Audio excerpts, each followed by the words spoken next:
ॐ पार्थाय प्रतिबोधिता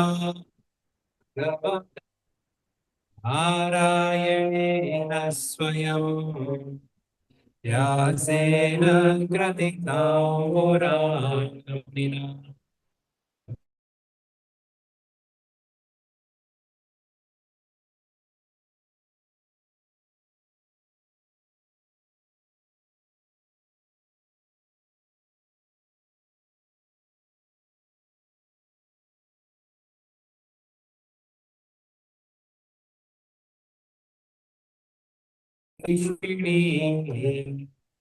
नमोऽस्तु ते व्यासविशालबुद्धे मुल्लार्विन्दायतपत्रनेत्र येन त्वया भारततैलपूर्णः प्रज्वालितो ज्ञानमयप्रदीपः प्रपन्नः पारिजाताय स्तोत्रवेत्रैकपाणये ज्ञानपुत्राय कृष्णाय गीतामृतदुहे नमः। सर्वोपनिषदो गावो दोग्धो दोग्धा गोपालनन्दनः पार्थो वत्ससुधीर्भोक्ता दुग्धं गीतामृतं महत् वसुदेवसुतं देवं तं सचानुप्रमर्दनम् देवकी परमानन्दं कृष्णं वन्दे जगद्गुरुम् कृष्णं वन्दे जगद्गुरुम् हरे श्रीगणेशाय नमः। श्री सरस्वत्यै नमः। ॐ श्री गुरुभ्यो ॐ समस्तजनकल्याणे निरतं करुणामयं नमामि चिन्मयं देवं सद्गुरुं ब्रह्मविद्वरम्. Okay, so pick up again now with our introduction and chapter 1 of Bhagavad Gita. And I hope everybody has a copy of their Bhagavad Gita with them. If not, plan for next time to bring it. Those who are joining on Zoom, please, if you can share your video, that will be good. I'll be able to see you also. There is a copy that Chinmay Mission publishes of the Bhagavad Gita, a green copy, which I'll get from the bookstore after class. I'll ask someone to bring it and I'll show everybody. Okay. Where we left off, we saw a nice introduction, short introduction. I mean, I'm not calling my own introduction nice, a short introduction to the Mahabharata. And now we see the last few points in that regard and begin this wonderful text called Bhagavad Gita. Every religion has 4 aspects. I don't know if you have thought about it before, but whether you're talking about Buddhism or you're talking about Hinduism or you're talking about Christianity, Islam, whatever it might be, all the religions have how many? 4 aspects to them. One aspect will be the stories. So every religion will have its own set of legend, lore, and history. Heroes and prophets and saints, avatar maybe in some traditions. So 1, stories, right? And they all have their own different stories. Every religion also will have ritual. Even though many claim not to have, they will have something that they all do together in a certain way, right? All traditions will have ritual. Some much more elaborate than others, but all have. Then, and in that you can put all festivals. Every religion will have their festivals and practices. 2, so 1 is stories, two is rituals. The third thing that all religions will have are moral and ethical principles. The way you should live, your conduct, what you should do, not do. In our tradition, that is called dharma. And finally, all traditions have a metaphysical, ontological basis. Those are big words. They have an understanding of how the universe works. We're not talking about the physical universe. That we can discover through empirical measuring, science. We know how the universe works. But every tradition will have an understanding of how the unseen realm works, metaphysical realm. So these are the four parts. Now, in Bhagavad Gita, will you find story? Will you have katha, like we have Ram Katha? No. We had a little bit of that at the beginning because it falls in a bigger historical epic called Mahabharata. But Bhagavad Gita itself, the discussion between Bhagavan Shri Krishna and Arjuna, Lord Krishna is not telling Arjuna a story. And you're not going to find ritual also. There's no instructions in Bhagavad Gita how to do puja. So those two parts of the tradition are not there. What will you find? The remaining two.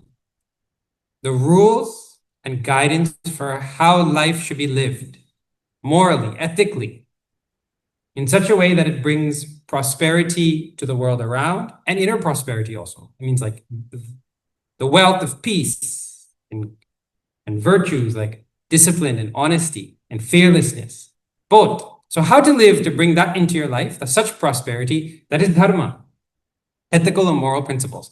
Then also you will find in Bhagavad Gita all about the unseen universe. And many people have a question at this point. Well, is the unseen part of the world relevant to my life? Is it important? And many people at first glance say, no, not important. So if Bhagavad Gita is talking about that, one, everybody knows how to live rightly. Even a little child knows you're not supposed to take an extra cookie from the cookie jar. So I don't need Bhagavad Gita for that. And two, people can argue, then also the unseen realm is unseen, so not relevant to my life. But if you have come here to satsang today, that means that you're probably not of that camp. You think differently and you think properly also. The truth is, the unseen realm actually controls the seen realm. So if you would like for your world that you experience, the people in it, the conditions of how you live, the amount of smiles around you, the seen realm, if you want that to change, actually you have to change the unseen because the unseen controls the seen. Put it this way. Suppose we make two lists. On one side, you have all the things that you can quantify, like your bank account and the number of friends you have and the number of followers you have and the number of letters you have after your name, I'm such and so, it's this degree and that degree. All the things you can measure, house and mouse, all the different things, right? And you put that on one side. So you put relationships, circumstances, wealth, property, power, influence, all that on one side. And then on the other side, you put the things in your life that belong to the unseen realm, which will be what? Well, first and foremost, life. Up till now, physicists, biologists, chemists, they cannot figure out what is life. They can't put it into a test tube. So that is in the metaphysical realm. Then beauty, happiness, meaning, purpose. On the other side, you put this. Love. So on one side, you have happiness, life, love, purpose, meaning, beauty. None of these things are touched by any one of the empirical sciences. They can't measure, quantify. They can talk about how it shows up in the physical realm, but they can't really touch it exactly, directly. And on the other side, you have all the other things like house and car and property. Between the two lists now, if you had to give up one, suppose hypothetically you had to give up one of the two lists, which one would you give up? Would you give up your wealth for happiness? Would you give up your wealth for life? To remain alive? Would you give up your influence over other people for more meaning in your life? Or to see more beauty everywhere you look, you want to see beauty. So your vision of life, your knowledge, which is more important? In fact, the truth is, the unseen side is controlling the seen. It is only for happiness that we're doing everything we're doing, not for sorrow. It is only to live and to live happily that we're doing all the things that we're doing in the empirical world, in the seen world. So the unseen is vastly more important and vastly more powerful than the seen. It controls, it governs, it's the reason why. To live life not paying any attention to why I am happy and how the inner clockwork of my psychological personality works. So I can always be happy without paying any attention to that, to only work on house and car and money and friends and all that. That doesn't make sense. So a personality and a person's life has to have both, of course, right? It has to have both. So Bhagavad Gita is that huge contribution to humanity that has been given by Sanatana Dharma, revealing so many of the principles about the unseen realm. What is it that guides happiness? What is that guides meaning? Where does life come from? What about purpose? My purpose here, etc. All this is dealt with in Bhagavad Gita. And thereby, knowing which, a person can use all the things he has in his life to their maximum degree.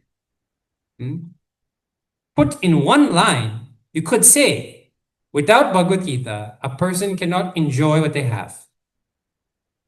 Without the wisdom of Bhagavad Gita, even if a person is born to a very rich and influential family here in Guyana or online, in North America, anywhere, that child will not be able to enjoy what they have unless they have the principles of Bhagavad Gita. So tell me, what's more important? Having the thing or enjoying the thing? Enjoying the thing. What's the point? In fact, if you have something and can't enjoy it, well, that actually is a burden, isn't it? If you have the ability to eat the cake in the fridge, the joy is far more than if there's cake in the fridge and you have upset stomach. So you can only look at it and smell. The best you can do is smell. Dare not taste. Upset stomach or allergy, even worse. So those who have allergy know very well, it is more important to be able to enjoy what you have than to have things and not be able to enjoy. So Bhagavad Gita gives us access to enjoy life at a very simple level. This is a very simple, ordinary level at which we are wading into the messages of Bhagavad Gita. I'm trying to make a case for why every person should study the metaphysical principles behind this world, the deeper things and how the universe turns and why it turns and my place in this whole big moving universe, like that. Okay, so we are going to study these two, ethical principles and the universal rules behind how this whole existence and being has come. That is what Lord Krishna is telling Arjuna on the battlefield. And you might say, such a lofty and sublime discussion is going on a battlefield, but the final outcome is that Lord Krishna tells Arjuna again and again, Uttishta, get up, Yudhyasva, and you go and fight. Go and fight. And fighting is a very cruel job he has to do, especially for us. Maybe less so for a warrior, that's his profession, but still, why will such a wonderful, deep philosophical discussion be required to get mankind up and ready to do his work? Arjuna will fall just now at the end of chapter 1 and not want to do his work. And Lord Krishna will use various means to inspire him to get up and do his job, even though he doesn't want to, for whatever reasons we will see. But finally, Arjuna needs a re-education in his purpose and vision of life. Because precisely he has conquered the empirical world. He has all the things you could ever have at his time. But he does not have the ability to enjoy them. So the world is crushing him emotionally, psychologically. Now, who should be listening to this Bhagavad Gita? Well, that is what it is about. It is meant for who? And I mentioned on the first day that the Bhagavad Gita does not address everybody who's listening as Hindus. It doesn't address everybody who's listening as Bharatiyas, means from Bharat, India. It addresses like this: Yaha. Yaha means he who in Sanskrit. It addresses everybody in the whole universe who's here, who has gone, who will come. Meaning to say, it gives a statement like, he who puts his hand in fire gets burned. So that's a statement for Hindus? No. That is a statement for anybody who could put his hand in fire. So Bhagavad Gita is meant for everybody. This is one statement. But a person has to be quite mature to be interested in the subtle realm of life. There are many people who are still, just like in school now, before you get to high school and you have to write an essay. First, you have to learn alphabets, go through kindergarten, and then you can only write the essay. In the same way, many people are still only interested or caught up with the rituals that are there in religion. And they're at the level of ABCs in kindergarten. That means to say that in our tradition, the purpose of following rituals alone is to evolve the personality such that they become interested in making use of the higher knowledge that is offered by Vedanta in Bhagavad Gita. The purpose of the ritual is to make the person evolve such that they can make use of more great wisdom that is there in the tradition. So our tradition is not just the puja, not just Shivratri festival. All of that is meant to refine the personality. And then those who gain the wisdom of Bhagavad Gita, they imbue a new meaning to the ritual. They also don't give it up. Nobody gives it up. But they do it with wisdom, and the others do it for wisdom. But really, finally, it is wisdom that the human being needs. Finally, it is wisdom that the human being needs, not the ritual. The ritual helps the person evolve. The ritual becomes an expression of their wisdom, but it's not ritual alone. Just like it is, a person needs to start with ABCs and read sentences. The dog was named Dot. Dot jumped over the pot. Like that they read. All of that is finally to allow them to gain knowledge, isn't it? And they go on using that knowledge and speaking in sentences and writing books and all of that. Not going to give it up. Okay. So if you have found yourself in satsang now, that means you have also evolved.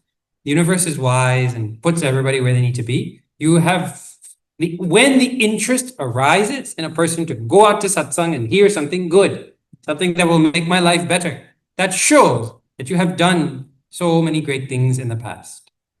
So many great activities, karmas have been done, like rituals, to give you the result of coming to this type of wisdom. Then those who are listening to Bhagavad Gita, they're given many different appellations, names. You know? Sometimes they're called satsangis because they come to satsang. Sometimes they're called, have you heard, seekers? Spirituality is for seekers. Seeker means what? Have you heard of heat-seeking missile is there? Radar-seeking GPS missile. There's a difference between a searcher and a seeker. Someone who's searching, not really sure what they're looking for. Someone who's seeking, or they have something in mind and they're going after it. So some people come with, well, I'm on the search for something greater. I don't know what it is, but I've heard that many, many great thinkers from all different traditions love this Bhagavad Gita and they have found their answers. So I'm searching here. Then there are seekers. They know what they're looking for. I'm looking to lift my life through wisdom, someone might say. So they're seeking wisdom. Other words are used. Aspirant, spiritual aspirant is used. Means I aspire for something greater. And so I've come through to Bhagavad Gita. Yogi is also used. People who follow Bhagavad Gita are called yogis. They understood and adopted some technique that is there in Bhagavad Gita, and they're practicing that. They're called yogis or sadhakas. Sadhakas means words are used for those who are listening. You can choose your own title. You could be a yogi if you want to call yourself a yogi, if you have come to Bhagavad Gita. Or if you're, no, I don't really know what I'm looking for, but I'm looking for something greater in life. So I'm a searcher. I know I'm looking for wisdom. I'm a seeker. Finally, after listening and practicing, you will become what? You will become, and again in Bhagavad Gita, many words are given. Once you have reached where you're going, they call you siddha, means you have accomplished what you set out to do. Bhakta means you have found your goal in Bhagavan. Sthira prajna, you're one whose wisdom is firm. That's the direction we're going. Those who are listening, start here and end there, right? Disciple also is another word, if you are following this Bhagavad Gita under a guru. Now, there's always going to be a tussle in us listeners. Should I go for that class? I could just have a cup of tea and stay home and enjoy. Should I go? Should I turn on my camera? Then I have to brush my hair. All that kind of thing, right? So there's always a tussle between how much effort you want to put on the path to go out and listen, to think, to absorb, to apply and manifest it, then to gain more knowledge and think over it, then apply it. And another part of the personality who just wants to do the same old thing that you've been doing, search for happiness in the same old place you've been searching, right?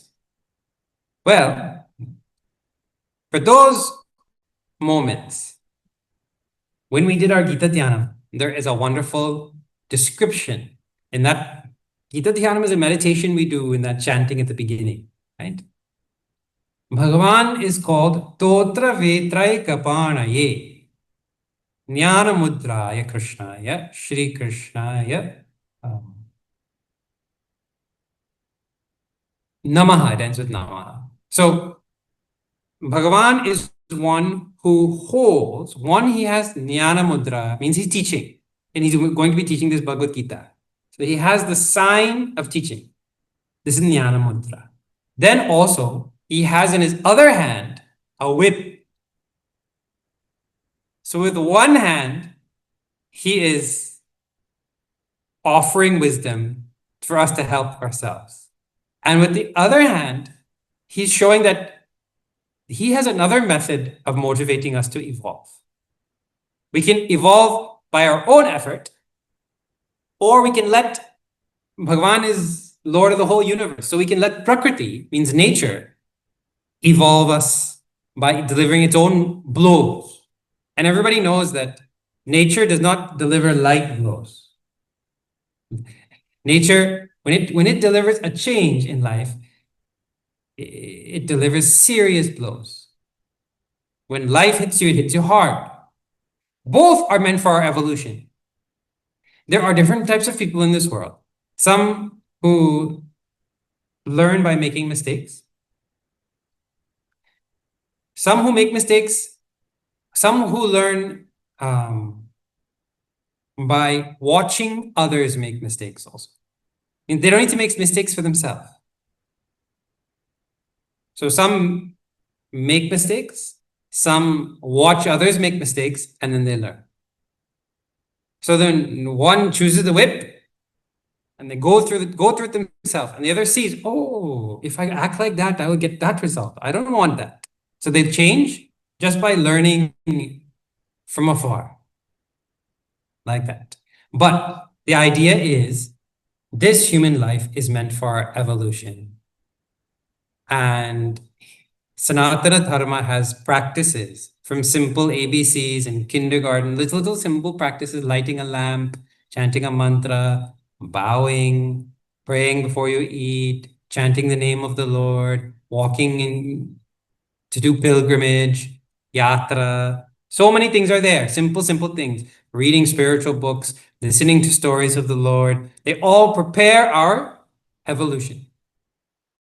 And finally, the evolution requires us to absorb higher principles about this, how the world works, and live according to a proper ethical code. The scriptures tell again and again that as a human being, you have a special quality. And that is to stand apart from your thoughts.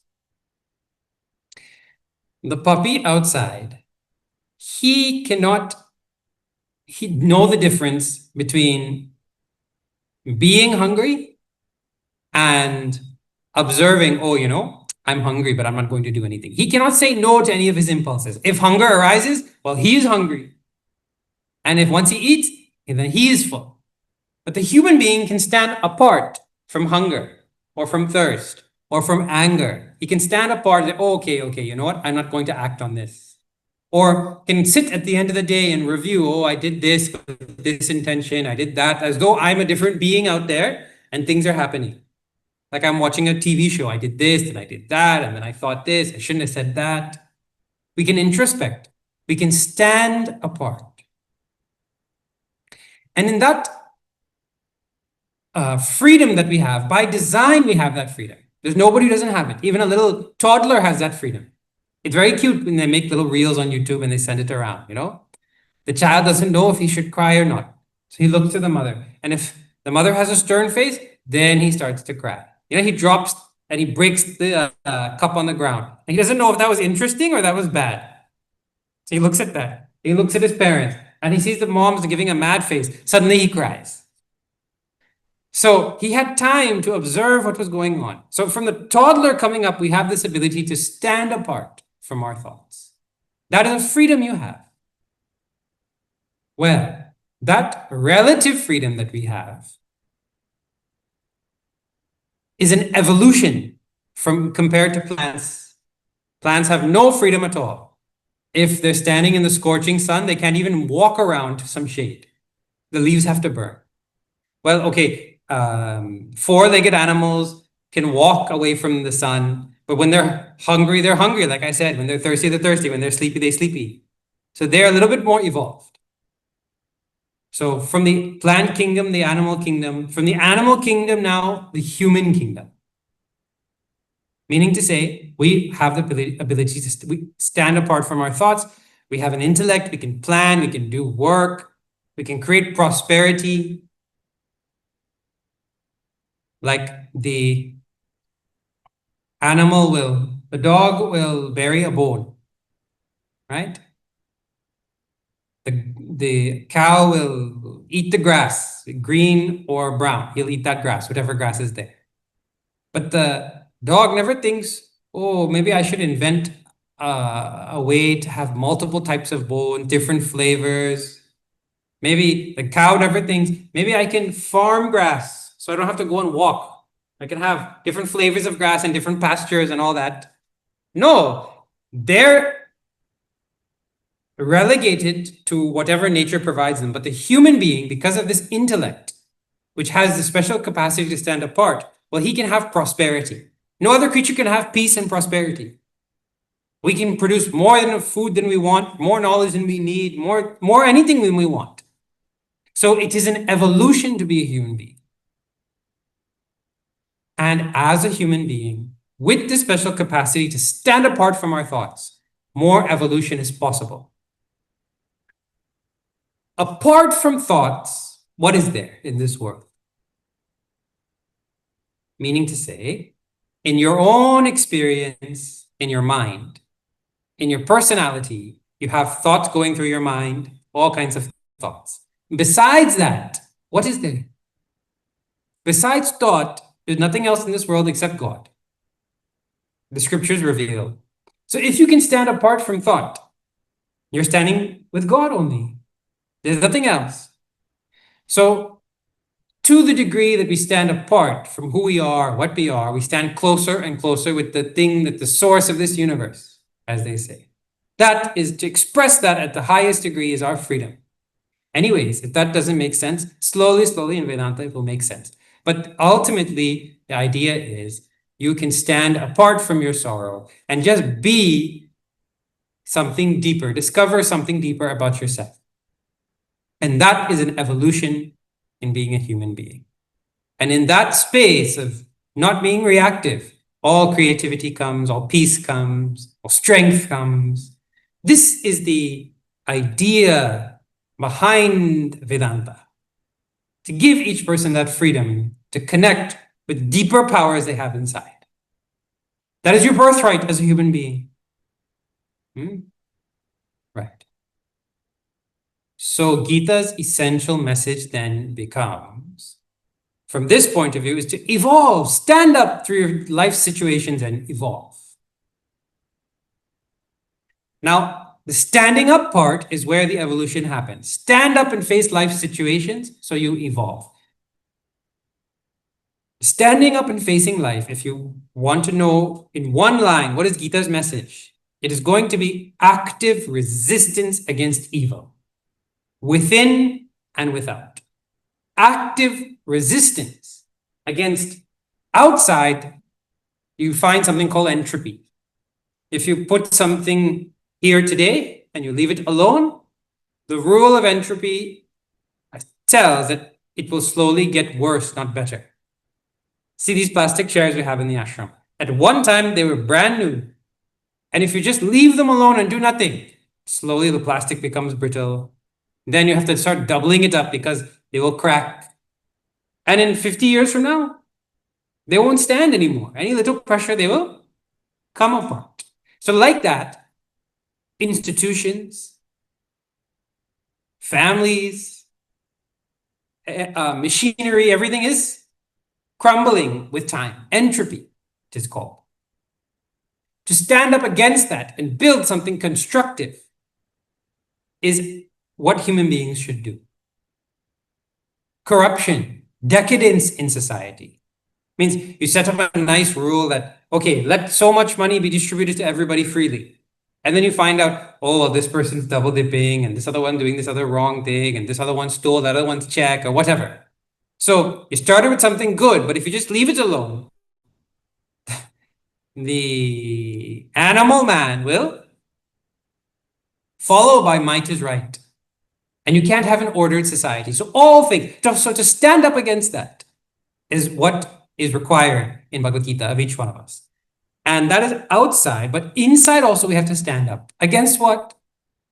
Well, against our ego, against our selfishness, against our thoughts of me and mine, because those are the things which prevent us from standing apart. The power you have to be free and not suffer even though your toe gets hurt. It is, you enjoy this freedom all the time, but you don't maybe take stock of your own power. When you think back of a time when you stubbed your toe, or you stepped in mud, or you fell flat on your face, do you suffer that memory or do you laugh? Many people laugh. Oh, I stubbed my toe, or oh, I got a bad haircut, and how everybody laughed. And I mean, those are good memories. You laugh at yourself, correct or not? You laugh. I hope you laugh. Because stubbing a toe is a funny thing. You stub your toe and you grab and you jump on one leg, and then from that you fall over. When you think about that happening to you in the past, what a funny thing that happened. They have TV shows dedicated to that. Have you seen American Funniest Videos? I mean, even the people who are in the video, they come and they sit there and they all laugh together. Look what silly thing happened to me. I was doing jumping jacks, and then I hit this, and then that fell, and then I fell on somebody else, and the cat fell on my face, and then everybody laughs. Correct or not? So standing apart from even your own sorrow is causing you joy. Correct or not? Amazing. You have done the impossible. You have converted a painful situation into a joyous one just by standing apart, looking at it. Standing apart in this case means what? Well, it happened in the past. It's not happening to me now. It's just in my memory. Suddenly it becomes enjoyable. So the thing that prevents us from doing that, in one word, is ego. Which you have to, if you want to break it down even more simply, is me and mine. So Bhagavad Gita is telling us we have to fight against our own ego inside. Active resistance against all its expressions. And at the same time, all of the expressions outside of ego and entropy and the things that create destruction. And by doing that, a person evolves. And how do you do it?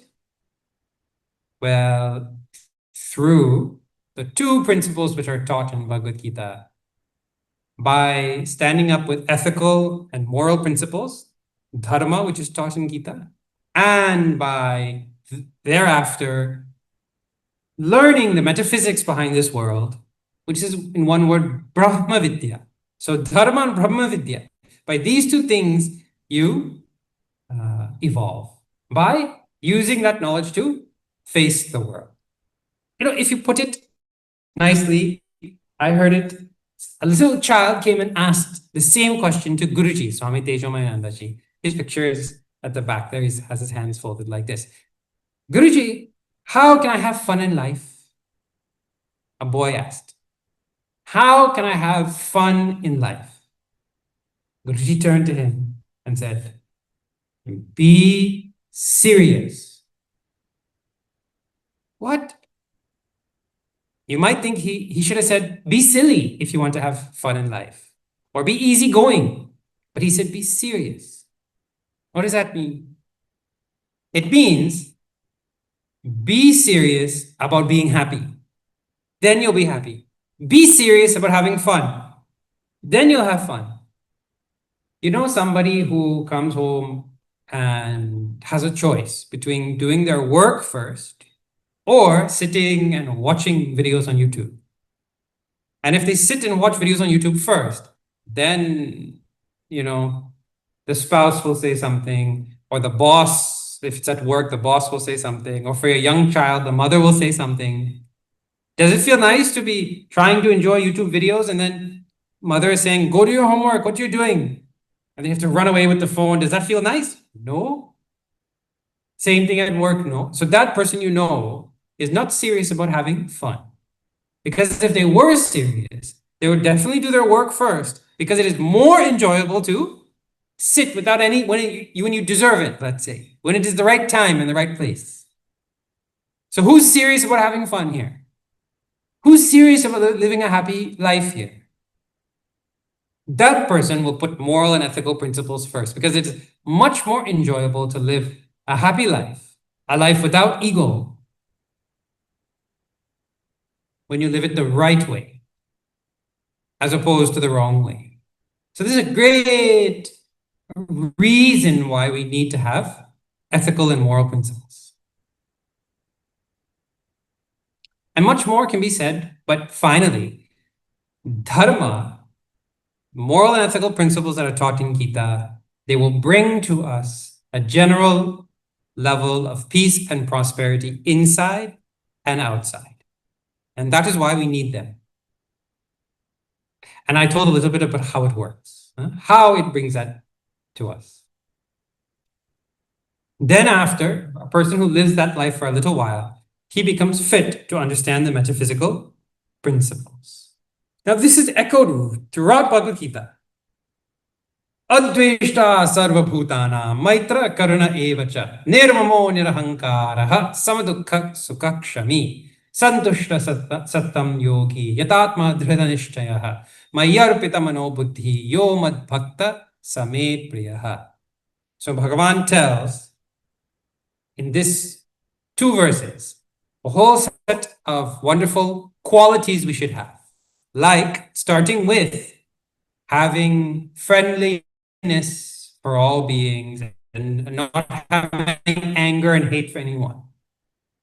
So you will learn in Bhagavad Gita all of those virtues to imbibe, such that you can go out in the world and enjoy peace and prosperity inside.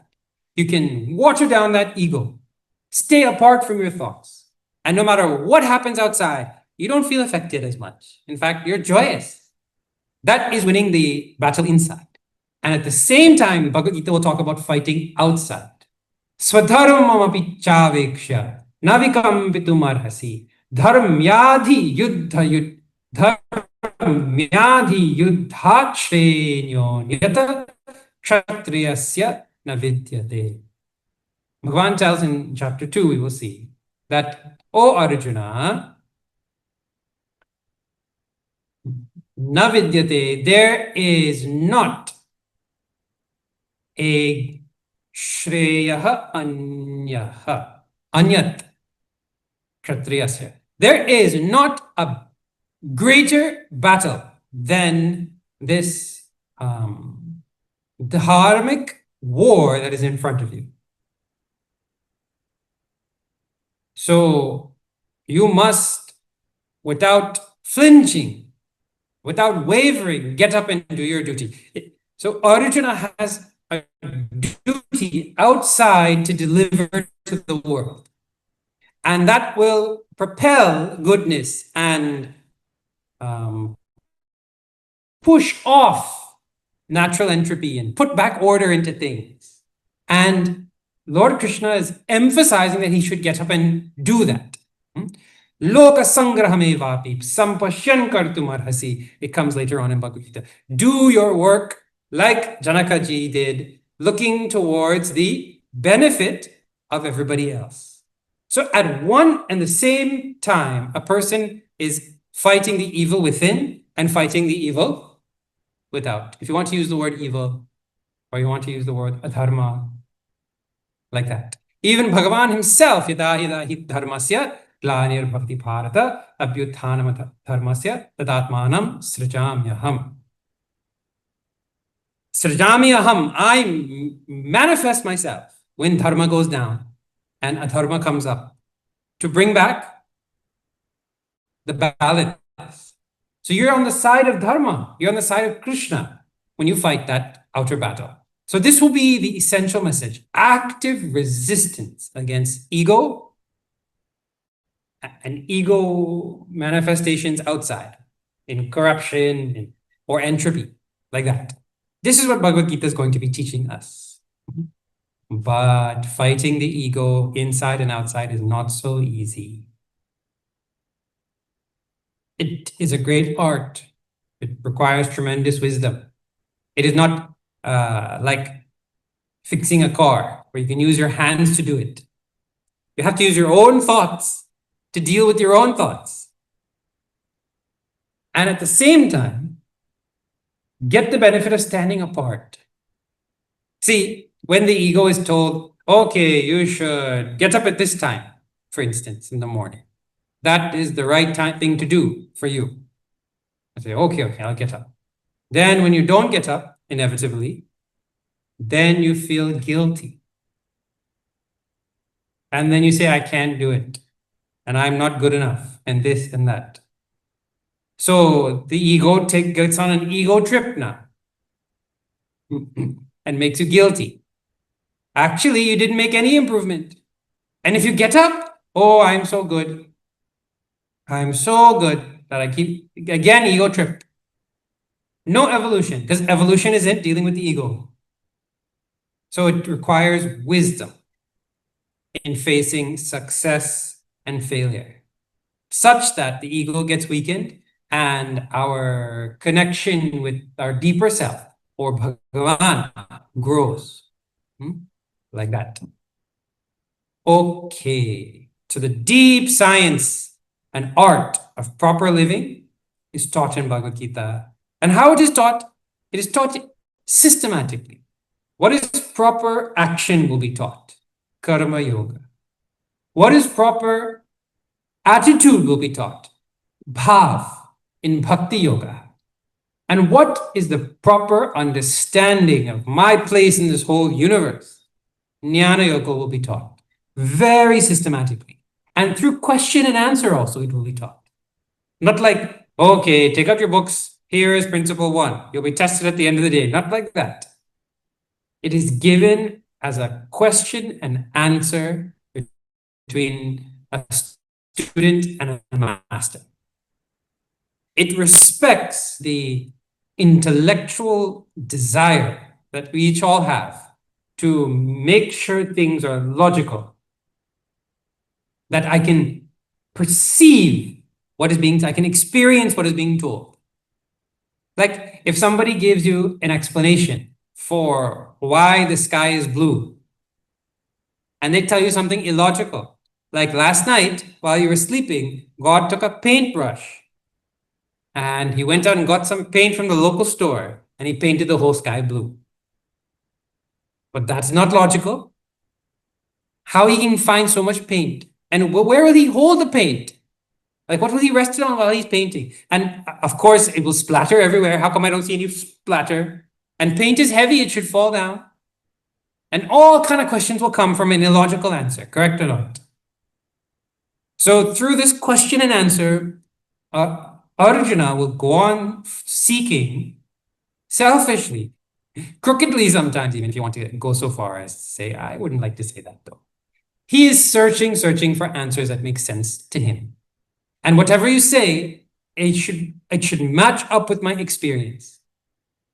It should also be true to the Upanishads, to the greatest wisdom that has been passed down and caught by the rishis. So it has to have Shruti, Yukti, Anubhuti, we say. It has to be from the Upanishads, Shruti. It has to be logical, Yukti, and it has to match my experience in some way, shape, or form, now or in the future. Anubhuti. So, therefore, it is a dialogue between a student and a teacher, not anything forced. And if it doesn't make sense to Arjuna, he's allowed not to accept it. In the same way, if what is going to be said or has been said so far doesn't sound logical to you, you're given the freedom as a aspirant, as a seeker, as a satsangi, as a listener, as a shrota, you're given the freedom to say, no, I won't accept. I throw out this idea. And I throw out the speaker also. You're allowed to do that. Well, fortunately, you can't throw me out. You're online, many of you. But you're allowed to throw the speaker out also.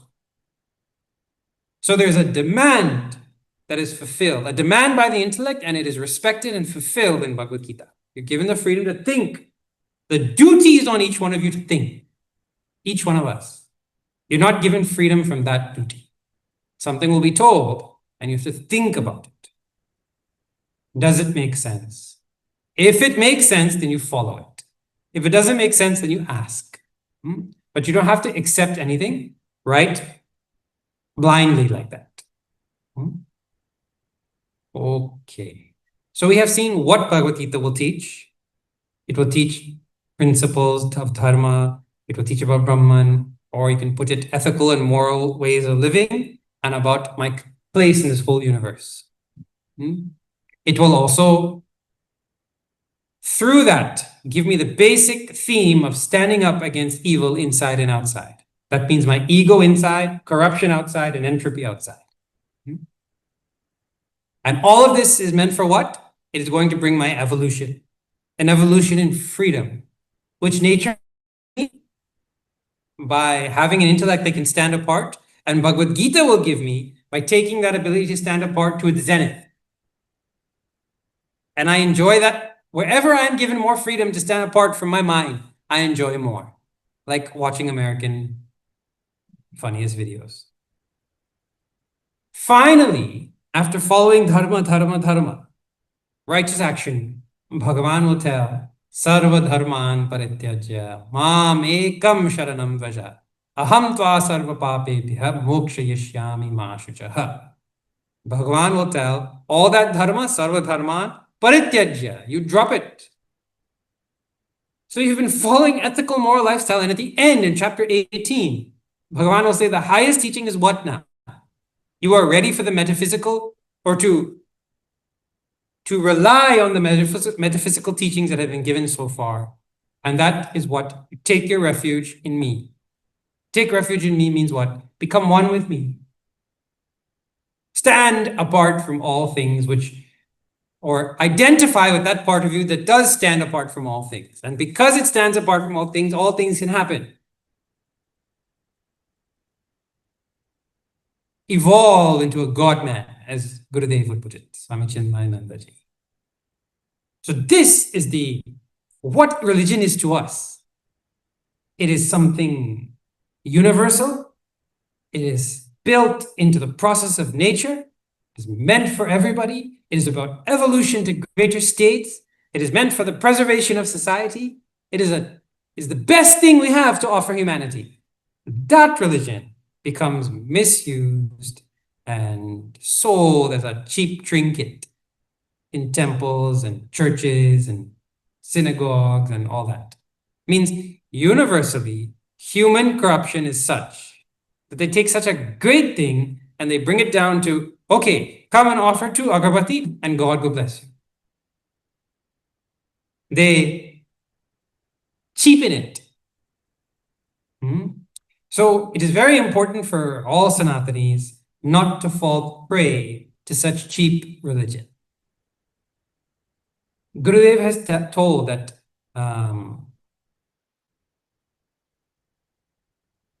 each person should try and build in their heart. I'm paraphrasing a wonderful quote. Find the quote. Each person should build in their heart a temple which no man can take away. A temple of your own joy and inspiration and devotion. In your own heart, you have that and nobody could take it away. But what we have people who build quick huts on the sandy shores of superstition and say, come here, and pay something and I'll give you some religion in return. You pay to agarbatti and I am the intermediary between you and God, and he go be okay and everything is fine. Or I will sprinkle some water on your head.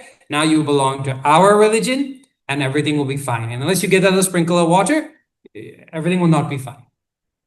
So they appeal to superstition. They appeal to fear. Now that I have done that, God takes attendance, He takes it. So if you don't come to this place at this time, then you're not in his good books. And I promise you, afterwards, you'll get this other thing. It's all not at all in the realm of what we call religion in Sanatana Dharma. There's no such thing in Sanatana Dharma as an intermediary between you and Bhagavan. There's nobody holier than thou who needs to talk to God on your behalf. There is nothing in Sanatana Dharma that can supersede karma. No amount of prayer, and agarbatti and smoking up Bhagavan with aarti and camphor is going to replace simple good old studying or simple good old hard work or simple good old healthy living. Yet we go to Bhagavan and say, Bhagavan, Saraswati Mata, you please bless me so I can pass. Does it work? We have to teach our children and tell everywhere you go, it does not work. And there are millions, billions actually, of atheists on the planet who are educated, but they don't believe in God. Or there are so many millionaires, so they have earned all wealth. They don't believe in God. There are so many healthy people, they don't believe in God. That proves that religion is not meant for passing exams or getting wealthy or being healthy. Correct? Just by them living, they prove it. So in the face of such evidence, we should not fall prey to anybody who is just peddling cheap superstition. And at the same time, don't throw out religion. Religion is meant for something so great, which is captured in this Bhagavad Gita. So we have to build a temple in our own heart, which nobody can take away. It gives us joy, gives us inspiration, it gives us dynamism. This is what we're going to do. And what do you put inside that temple? What are you going to enshrine there? The highest, most beautiful, self-effacing ideal you'll put there, which each person has to discover on their own through the pages and messages of Bhagavad Gita. And that temple will be built on what? It will be built on dharma. So you live according to ethical principles and enshrine in your heart a great humility-causing great ideal. That is what should be done by each one of us who is studying. Then you become dynamic leaders and yogis and sanatanis. Okay, now in the very first verse itself,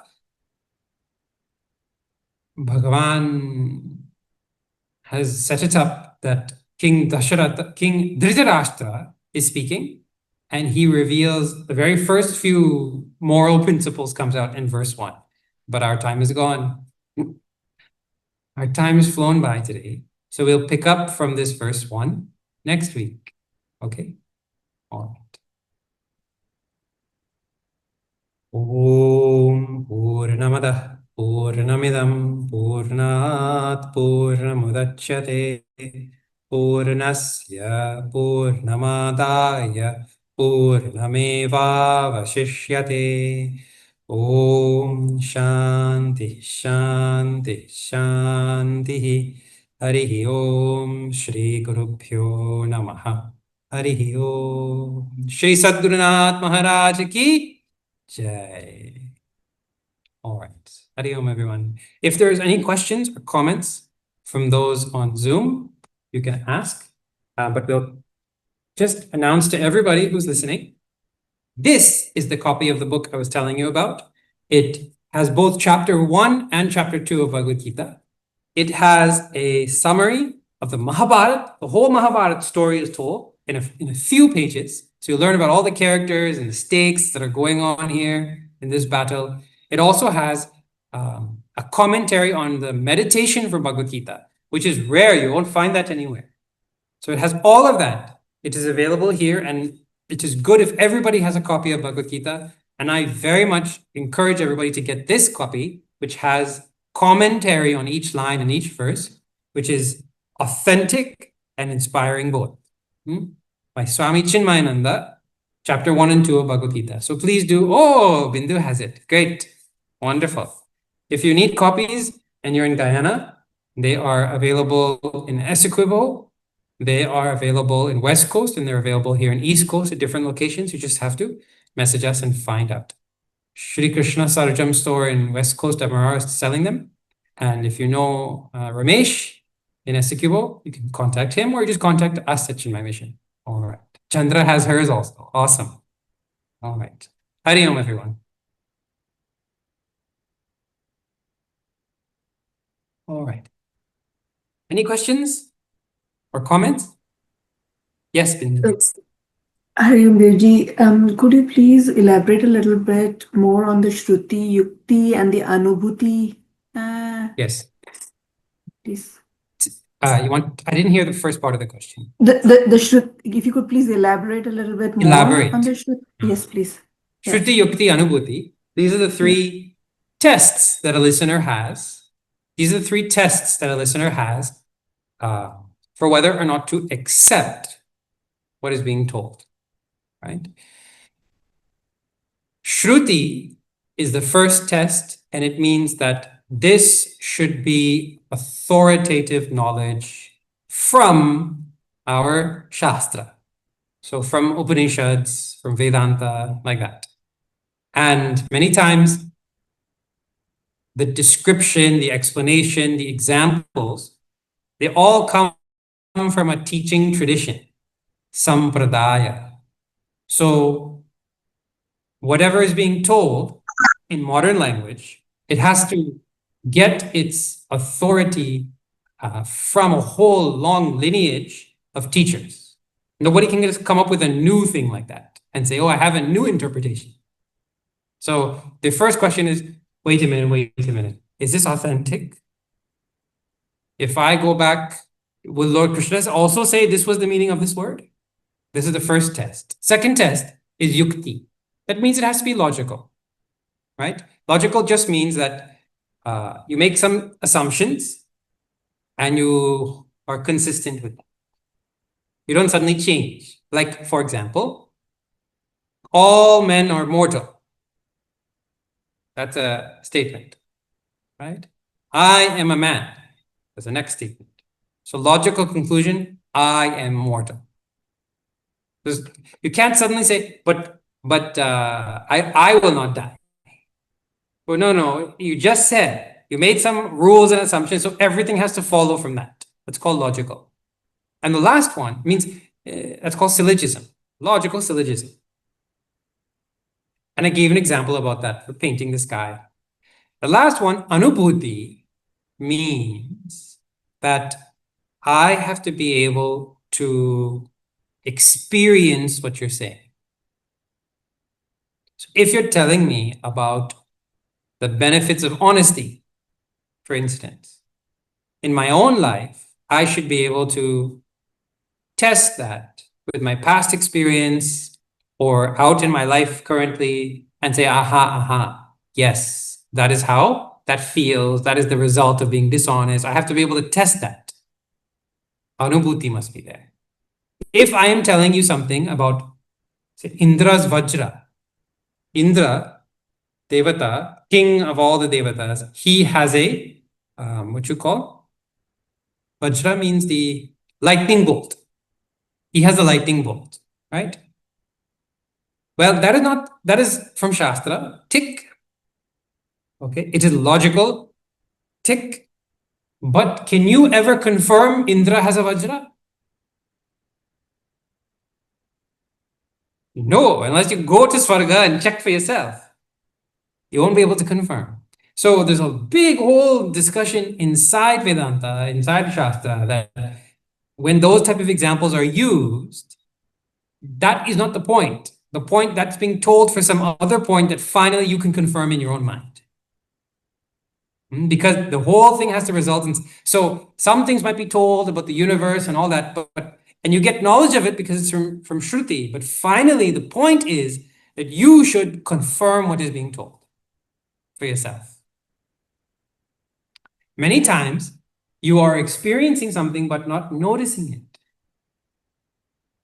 Like when you have $5 in your pocket, or in Guyana, you have $500 in your pocket and you didn't know.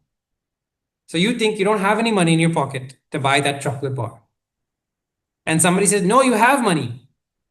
So Shruti, let's say, they saw you put it in your pocket. You have money. No, I don't have any money.